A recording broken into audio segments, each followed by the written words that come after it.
Ashama harka fuunee akkam jirtanii kabajamtoota fi jaalatamtoota chaayinaa Ayantuu Asallaa jedhu jalatti argamtan nagaan koo bakka jirtatti sinaa qaqqabuu baga jiraattanii baga eeggamtanii yoo eegdan isin jechuun jaaladha. Egaa ka har'a viidiyoo tana ni jaalattan jedheen abdii qaba. Meeshaa kanas immoo haga dhumaa ilaalaa. Please mee koomentii barreessuun dura haga dhumaa ilaalaa waa tokko. Rakkabooti an daqiiqaa 4 gadda irratti hojjedhe ijoolleen baay'een gatiin isaa hoo meeqaanaan jettanii turtan jechuudha. Ani garuu achirratti dubbadheen ture. Daqiiqaa 4 bichaan hojjedhe aaddisii seenee gatii isaa immoo warri bituu barbaadan koottatii baraa keessaniini jedheen bilbila koo isinii teechise. Garuu ijoolleen baay'een ani akkanumatti suuraa ilaaltanii illee ta'een beekuwanii meeqa gatiin isaa jettanii barreessitan. Jechuun hubannaa gisee tokko tokkotti fayyadamuun qofa osoo hin taane hubannaan hunda caala. Waa dhaggeeffatanii waa hubachuun hunda caala isin jechuu jaaladha. Asumarratti dhaabee kara meeshaatittan darbaa viidiyoo kan laayik sheer gochuun dagatina warroonni chaayinaala keenya faaroota tanuu rattan sabiskiraabii godhuun maatii keenya taachuun gamanuma naffeerraa kooti. Wanti kun maalinni jechuu dandeessu jedha. Egaa ka wanni kana algaa libsii kana ittan dhiyaadhee waraabe malee baay'ee bareedaa halluu obboleettiin keenya filatte kanaan jaaladhee fi jira jechuudha. Baay'ee bareeda.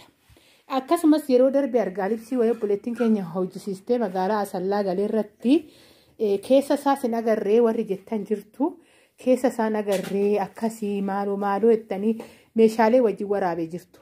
Kunooti keessi isaa dirribiidha. Garaa isaa keessa ispoonjitu jira. Gubbaarran immoo argaa jirtu.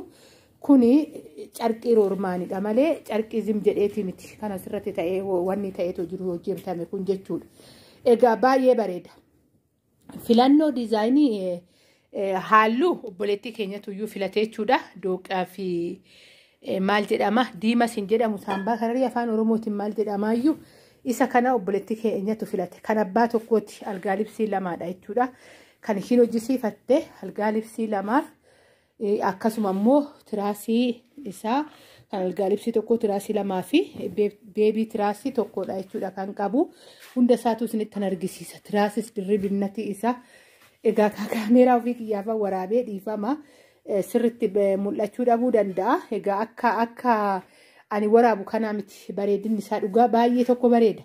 Gaafa algaan ba'ee meeshaalee baay'ee na biraa qabdi waan ta'eef laalittuufan kanan isiniif hojjedhe malee guyyaa gaafa meeshaan ba'uun argitu algaa irratti jechuudha.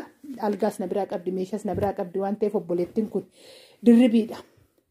Wanni hojjisiisanii fi wanni bitan garaagarummaa kan qabu kanaadha. Isiniin jechuun jaaladha. Garaagarummaan isaa yeroo baay'ee dirribinnati isaatidha. Garaa keessa kan darrabamuudha jechuudha. Yeroo baay'ee wanti hojjisiisnu fi wanni binnu garaagarummaan isaa kana xiraatinnatiin isaa jechuudha.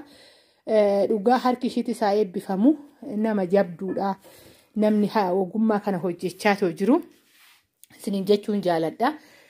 Kana baay'ee tokko hin jaalattan jedheen abdii qabaa. Akkasuma immoo obboleettiin keenyas baay'eetti gammadeen yaada. Meeshaaleen ishii baay'eedha. Mana guutuudha. Meeshaalee mana guutuutuidha. Ni laaltu. An algaa libsii kanarratti qofa kanan hojjedhe meeshaan hojjetamaa fi jira ba'aa jira. Ishiinis karaa biyyaa galuuf ji'a tokko qofatu iyyuu ishii hafa jechuudha. Kanaafuyyuu meeshaarratti gaafa afamu immoo argitanii isinillee nama faradu taatu jechuudha. Halluun kun baay'ee bareeda. Algaa gubbaarra gaafa ta'u jechuudha. Egaa kana fakkaatan isiniin jedhaasis hoggaan deebi'e kanuma ishiitidha. Kan tiraasii lamaa fi beebii tiraasii lama wajjin hojjetamedha.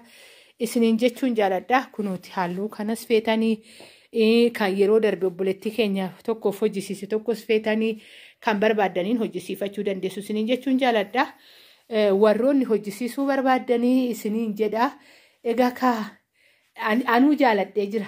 Isa dhugaa anuu jaaladhee jira. Egaa rabbiin nu gargaaru immoo isiniin jechuu jaaladha. Warroonni isinitti tolee laayik gochuun dagatinaa sheeris godhaa waliin biraan gaa obboleewwan itti fayyadamuu barbaadan itti fayyadama. Obboleewwan immoo hin barbaanne barumsa isiniif ta'a. Kanuma deebisiiti immoo wanta gaarii iji namaa gaafa argu barumsaadha gaariidha. Boqonnaa namaaf ta'a kan dirqama bituu qofaa miti dirqama hojjisiisuu qofaa miti jechuudha kan barbaachisu. Inni guddaan maaliin ani garuu karaa kootiin gizeen biyya arabaa jiru wantoota adda addaa hoggaan laalu abdii wayiin godhadha.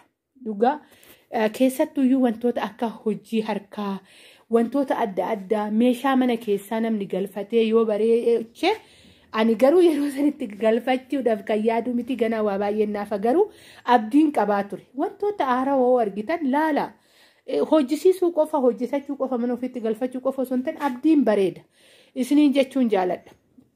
Yaada soo qabaatta saanduqa koomentii keessan jala naa teechisuun dagatinaa hedduun isin jaaladhaa hedduun isin kabajaa bakka jirtanitti nagaa naa ta'a ijoolleen naa kadhachaa jirtanillee ijoolleen rabbiin nagaadha siyaayii kuyettanis naaf galatoomaa eebba keessaniif hamiin jedheetuman fudhachaatuma jira naaf ta'aa egaa kaa guyyaa lakkoofsa ofii rabbituyyuu beekaa ani garuu guyyaa fixeen taa'ee eegaa jira isiniin jechuun jaaladha. Kanaadha isiniin jedha ijoolleen baay'eenis immoo viidiyoon kennu biraan ga'uu hin deessee kan jettanis jirtu viidiyoo sabiskiraayibii godha sabiskiraayibii gootanii wanni san ishii bilbilattii san oonii hoo gootan isiniif seena ijoollee baay'een na gaafachaa jirtu keessan maa dhiiftee hin deessee naan jechaa jirtu viidiyoo numan hojjechaa jira kan deenye yoo hin deessu waanuma nama dhorkuu hin qabu rabbiin nagaadhaan lama naa godhu malee inuma hojjetama isiniin jechuun jaaladhaa nagaa naa ta'a baay'ee.